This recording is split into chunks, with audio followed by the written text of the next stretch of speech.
Assalamualaikum, apa khabar? Hazri Samsuri. Hari ni pagi puasa pertama ni. Saya terpaksa buat keluar cerita yang kurang menarik sedikit lah. Tapi memang saya terpaksa lah. Saya nampak kawan kita Haji Wazi pun dah upkan dekat status dia pun, cerita pasal kenapa harga motosikal tak turun walhal ada insentif cukai. Tu yang satu benda yang menarik. Kareta sebenarnya dah buat story ni 2 minggu lepas dah, ya.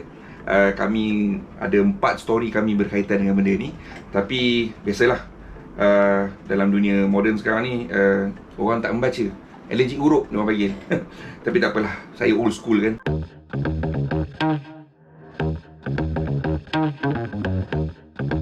So, saya nak cerita kat awal lah, apa maksud dia harga kartel ni. Harga kartel ialah di mana mereka satu kumpulan peniaga yang bersetuju untuk mengawal harga. Okey, so kumpulan tu kena faham lah, maknanya dia ada ukuah untuk menaikkan harga. So yang ini kita nak tuduh orang kartel ni, kita kena ada bukti.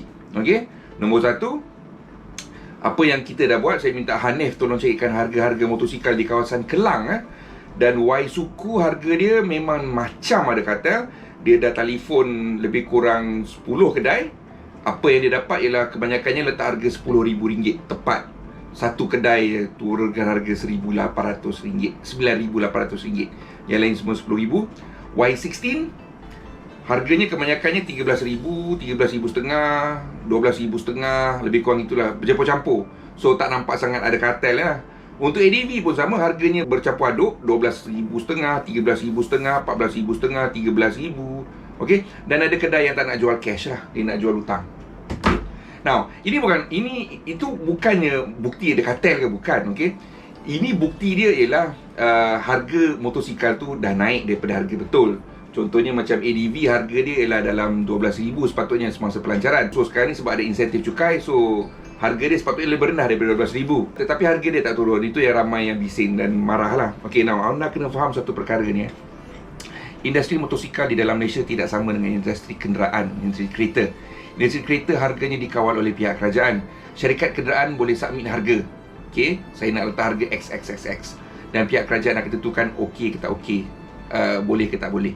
Ya, cukup rendah ke tidak. Sebabnya ialah mereka, pihak kerajaan, alasan mereka ialah mereka perlu menjaga kepentingan pelabur-pelabur asing di dalam negara lah. Contohnya macam Honda ataupun Toyota ataupun Mercedes, dia dah ada buat kilang mahal dekat Malaysia kan. So dia dah ada beribu-ribu pekerja. So kita kena jagalah investment diorang, pelaburan diorang. So maknanya nanti kalau ada macam contohnya kereta Recon, dia bawa masuk, harga dia umur baru setahun, harga dia jauh beza daripada yang baru. Susahlah nanti orang nak beli, orang takkan belilah kereta baru, orang akan beli kereta Recon lah. So investment tu perlu dijagalah. Yang itu saya faham lah. Okey, secara dasar dia macam tu lah kiranya. Untuk kereta saya faham. Untuk motosikal ni pula, dia menggunakan dasar open market, iaitu pasaran bebas. Ini bermakna dealer atau pengedar motosikal bebas untuk menentukan harga jualan motosikal itu kepada pengguna. Manufacturers atau pengilang cuma boleh suggest, cadangkan harga cadangan pengilang. So kalau contohnya harga dia brand X kata harga motor ni RM10,000, dia cadangkan RM10,000, tetapi terpulang pada pengedar untuk jual berapa harga dia.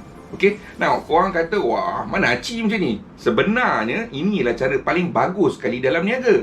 Sebabnya ialah produk tu harganya ditentukan oleh permintaan. Kalau permintaan tu tinggi, harga dia naik. Kalau permintaan dia rendah, harga dia boleh turun daripada RM10,000 pun. Macam saya cakap tadi tu lah. Dan ini digunakan di kebanyakan negara-negara maju.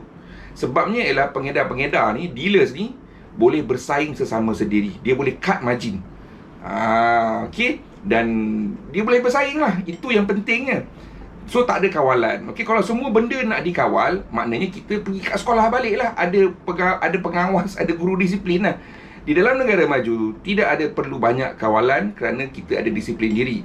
Now, dalam kes ini pula, saya bukannya menyokong, saya cuma nak cerita apa yang jadi. Pengguna-pengguna di Malaysia tidak pernah diajar tentang sistem pasaran terbuka kerana industri motosikal sebenarnya tidak begitu diambil berat oleh banyak kementerian lah. They don't even know what is happening there. Cara bayaran excise duty pun berbeza daripada kenderaan. Kenderaan kereta. Okey, kereta punya lain. Dah jual tu dia orang bayar. Untuk motosikal ni lain. Dekat kilang dah bayar. So dia dah bayar dulu dah kan. Okay. So soalan saya kat sini ialah, kita benarkan mereka buat open market. Oh, ada yang tanya kenapa open market? Ada sebab dia. Salah satu sebab dia ialah pengedar motosikal, dia ialah pengedar multi-brand, pelbagai jenama. Dalam satu kedai, dia ada banyak jenama motosikal. Dia ada Yamaha, dia ada Honda, dia boleh jual Kawasaki, apa semua dia boleh jual. Okay? Sebab ini ialah satu industri yang sejak daripada zaman basikal dululah. So, kebanyakan kedai memang multi-brand. So, this is a very old and very traditional industry. So, pengeluar motosikal pula, dia nak pujuk dealer ni. Okay, kalau aku bagi kau commission tinggi sikit, kau boost lah, kau push lah motor aku. Okay? Macam tu lah cerita dia. So, kalau macam harga dikawal, ni bahaya kalau harga dikawal. Let's say harga motosikal tu semua dikawal. Okay? Kena main harga tu saja. Dan diorang ada banyak jenama di dalam kedai masing-masing.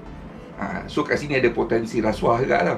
Dia akan bagi insentif cara tepi lah. Nanti kan brand ni, nanti dia akan promote brand tu, dia tak promote brand ni.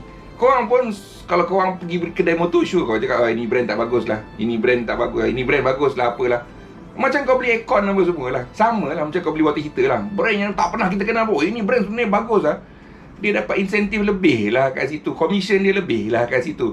Itu masalahnya bila kita ada banyak jenama dalam satu kedai. Macam motosikal. Okay? So, kementerian yang bertanggungjawab dengan benda-benda ni, sepatutnya dia dah didik pengguna tentang fakta ini supaya mereka menjadi pengguna yang berjaya, yang bagus. Okay? Itu tanggungjawab anda sebagai kementerian, bukan tanggungjawab media macam saya.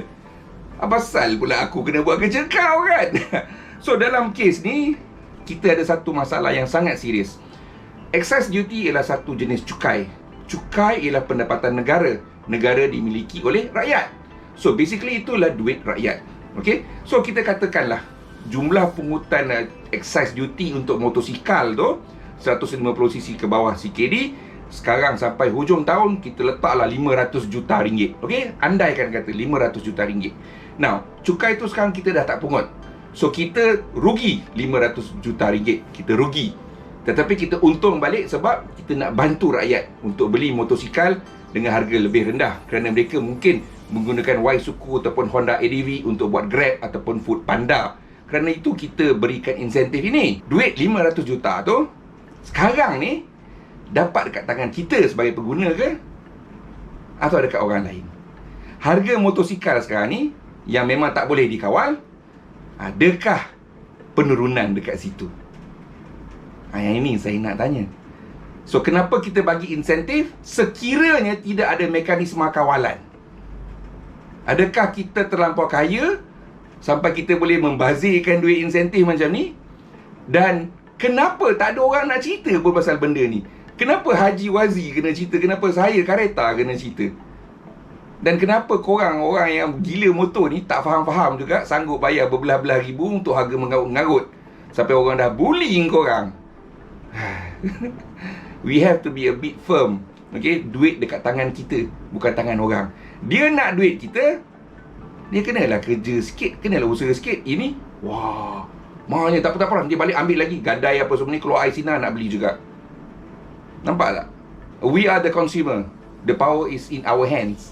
Dalam tangan kita, bukan tangan orang lain. Ya? Dan apa pun, saya rasa sesuatu perlu dilakukan agar insentif itu tidak dibazirkan. Ya, sekian saja daripada saya. Selamat berpuasa, selamat menjalani ibadah puasa di dalam bulan Ramadan ini daripada kami, Hazri Samsuri dan juga tim-tim Kareta. Sekian, Assalamualaikum. Jangan lupa subscribe channel kami dan tekan butang loceng supaya anda tahu bila video baru kami akan muncul.